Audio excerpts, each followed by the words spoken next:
আসসালামু আলাইকুম। তো আজকে ছিল এটা অরেঞ্জ ফ্লেভারের কেক। এখানে আমি স্টুডেন্টকে দেখিয়েছি এই কেকটা।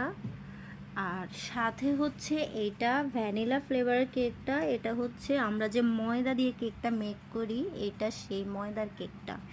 আর এইটা আমি দেখিয়েছি অরেঞ্জ ফ্লেভারের ফ্রি মিক্সের কেকটা। এইটা আর এইটা ময়দা আর ফ্রি মিক্সের কাজগুলা সম্পূর্ণ ডিফারেন্ট। তো আমি আপুকে ময়দার কেকও দেখিয়েছি, ফ্রি মিক্সেরটাও দেখিয়েছি।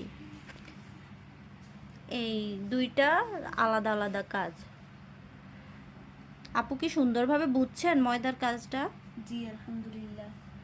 তাহলে এখন দুইটাই পারবেন? হ্যাঁ, জি সেল করতে পারবেন। জি আর প্রথম হিসাবে আপুর হচ্ছে রোজগুলা সুন্দর হয়, কাজগুলা সুন্দর হয়। প্রথম হিসাবে আলহামদুলিল্লাহ অনেকটাই ভালো শিখেছে। আপুর জন্য দোয়া রইল। সবাই আপুর পেজ মেনশন করে দিব, সবাই একটু ফলো করে দিবেন, আপুকে সাপোর্ট করবেন। আর আপুও সবাই লাইক কমেন্টস করে সবার পাশে থাকবেন, ঠিক আছে? জি ইনশাআল্লাহ। আসসালামু আলাইকুম।